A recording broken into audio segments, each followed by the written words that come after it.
সংখ্যাতত্ত্ব বা নিউমাৰোলজি হৈছে এক আধ্যাত্মিক আৰু গাণিতিক অধ্যয়ন, যি সংখ্যাৰ দ্বাৰা এক ব্যক্তিৰ ব্যক্তিত্ব, ভাগ্য আৰু জীৱনৰ প্ৰতিটো দিশ চিনাক্ত কৰে। সংখ্যাতত্ত্বৰ প্ৰাথমিক ধাৰণা হৈছে সংখ্যাৰ বিশেষ গুণ থাকে আৰু এই গুণবোৰে মানুহৰ জীৱন আৰু পৰিসৰৰ ওপৰত প্ৰভাৱ পেলাই থাকে।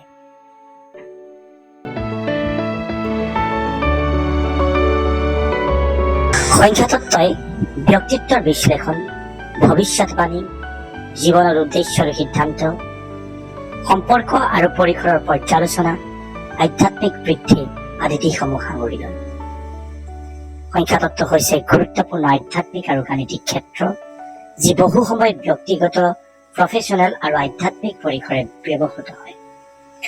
আপোনালোকে জানি আচৰিত হ'ব যে ইতিমধ্যে বহু লোকে নিউমাৰোলজি বা সংখ্যাতত্ত্বৰ দ্বাৰা নিজৰ নামৰ সাল সলনি কৰি প্ৰফেচনেল আৰু পাৰ্চনেল লাইফত সফলতা লাভ কৰিছে। আপোনালোকেও যদি ভাবে যে নিজৰ নামটো সাল সলনি কৰি আপোনালোকে আৰু অধিক আগবাঢ়িব বিচাৰে জীৱনত, তেন্তে এই ভিডিঅ'টি ভালদৰে চাই থাকক। আমি অৱগত কৰিম কিদৰে আপোনালোকে নাম সলনি কৰিব পাৰিব। তাৰ আগে কেইটামান উদাহৰণ চাই লওক। আমাৰ বলিউডতে এনে বহুতো অভিনেতা অভিনেত্ৰী আছে যিসকলৰ কেৰিয়াৰ মাজতে স্তব্ধ হৈ গৈছিল, কিন্তু তেওঁলোকে নিউমাৰোলজিৰ সহায়ত নিজৰ নামৰ যৎসামান্য সাল সলনি কৰি পুনৰ নিজৰ কেৰিয়াৰত উন্নতিৰ পথত আগবাঢ়ি গৈছিল।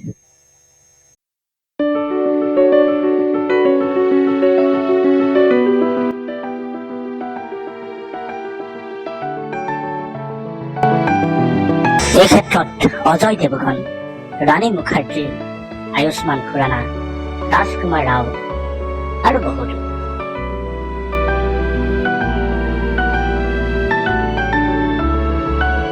আমি চাওঁ আহক বলিউডৰ অন্য এজন বিখ্যাত অভিনেতা অজয় দেৱগন। অজয় দেৱগনে পূৰ্বৰ দেৱগন উপাধিটো DVGANৰ এইটো আঁতৰাই DEVGN যত সামান্য সাল সলনি কৰিছিল আৰু ইয়াৰ পাছৰ পৰাই তেখেতৰ যথেষ্ট ভাল হৈছিল। আপোনালোকে ভালদৰে লক্ষ্য কৰি থাকিব স্ক্ৰীণত দিয়া ওপৰৰ তালিকাখন। এইখনকে চালডিয়ান নিউমাৰোলজি তালিকা বুলি কোৱা হয়। চালডিয়ান নিউমাৰোলজি তালিকা। ইয়াত প্ৰতিটো এলফাবেটৰ বাবে কি কি নাম্বাৰ আছে সেই সকলোখিনি নাম্বাৰ ওপৰৰ তালিকাখনত দিয়া আছে। এতিয়া আমি চাওঁ অজয় দেৱগন নামটো। পূৰ্ব নামটো অজয় দেৱগন, AJAYDEVGAN, অজয় দেৱগন, এইটো তেখেতৰ পূৰ্বৰ নাম। এতিয়া আমি স্ক্ৰীণত দিয়া তালিকাখন যদি আমি চাওঁ, তাৰ পৰা আমি গোটেই নাম্বাৰবিলাক লওঁ। অজয়ত এইত আপুনি চাওক, এইটো ক'ত আছে? 1 নম্বৰ তলত আছে, অৰ্থাৎ এই এলফাবেটৰ কাৰণে সংখ্যা 1। সেইদৰে প্লাছ চিন দি যাব। যে আপুনি দেখিছে যেও চালডিয়ান নিউমাৰোলজি তালিকাত 1ত আছে, গতিকে আমি 1 দিম। পুনৰ A1, আকৌ আমি তালিকাখনত দেখিলো Y টো 1। এতিয়া দেৱগণত আমি দেখিম D2 চালডিয়ান তালিকাত আছে 4, D4, E2 আছে 5ত, তালিকাখন মন কৰি থাকিব। V2 আছে 6ত, G2 আছে 3ত, A2 আছে 1ত আৰু N2 আছে 5ত। এতিয়া গোটেইকেইটা আপোনালোকে এডিশ্যন কৰি দিয়ক। 1 + 1 + 1 4 + 5 + 6 + 3 + 1 + 5 এডিশ্যন কৰিলে আমাৰ যোগফলটো ওলাবগৈ 28। এইটো 28 ওলালে। 28ত আপুনি 2 + 8, বুজিছে? এই 28টো যে এই 28টো তাক ছিংগুল সংখ্যালৈ আমি লৈ আনিব লাগিব। 2 + 8 = M1। এতিয়া পুনৰ লক্ষ্য কৰিম আমি অজয় দেৱগনৰ নতুন নামটো। নতুন নামটো আছিল অজয় দেৱগনৰ AJAYDEVGAN। চৰি, এইটো আপোনাৰ পুৰণা নাম্বাৰটো, পুৰণা নামটো। এতিয়া নতুন নামটো তেখেতে কৰিলে AJAYDEVGAN। এতিয়া লক্ষ্য কৰক, পুৰণা নামত আছিলে, এইটো আছিলে পুৰণা আৰু এইটো হৈছে নতুন।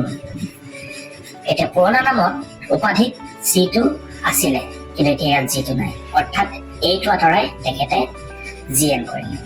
এতিয়া আমি যদি তালিকাখনৰ পৰা প্ৰতিটো এলফাবেটৰ তলত নাম্বাৰবিলাক বহুৱাই দিওঁ তেতিয়া হ'ব 1 + 1 + 1 + 1 দেৱগণৰ কাৰণে 4 + E 5 V6 G3 N 5 আৰু আমি যদি গোটেইকেইটা এড কৰি দিওঁ গোটেইকেইটা যদি আমি এড কৰি দিওঁ তেতিয়াহ'লে ইয়াৰ যোগফলটো ওলাব 27 আৰু এইটো আমি ছিংগল ডিজিটলৈ লৈ আনিব লাগিব আৰু ছিংগল ডিজিটলৈ আনিলে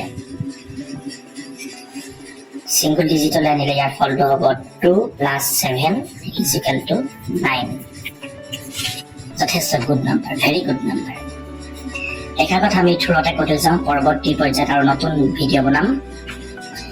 এই তালিকাখনৰ মতে আপোনালোকৰ ইংৰাজী নামৰ প্ৰথম মিষ্টাৰ শ্ৰী এইবিলাক বাদ দি আপোনালোকৰ নামৰ এলফাবেটসমূহ এই তালিকাখনৰ মতে যোগ কৰি শেষত যিটো যোগফল পায়, যোগফল মানে ছিংগল ডিজিটৰ যোগফলটো আমি ল'ব লাগিব, ছিংগল ডিজিটলৈ ৰূপান্তৰিত কৰি ল'ব লাগিব। সেই ছিংগল ডিজিট কেইটা যদি 3, 5, 7, 9 ওলায় তেতিয়াহ'লে এইকেইটাক যথেষ্ট গুড নাম্বাৰ বুলি কোৱা হয়। গুড নাম্বাৰ আৰু 9টো হৈছে যথেষ্ট ৰেয়াৰ 9 আৰু সেইটো কাৰণে সম্ভৱ অজয় দেৱগন ডাঙৰীয়াই তেখেতৰ এলফাবেটৰ যোগফল 9 উলিয়াবলৈকে পুৰণা দেৱগণৰ এইটো আঁতৰাই নতুনকৈ দেৱগণ উপাধিটো ল'লে। এইখিনিতে আৰু এটা কথা কওঁ, এই সংখ্যাতত্বৰ মতে যিবিলাক ব্যক্তিৰ নামৰ এলফাবেটৰ যোগফলবিলাক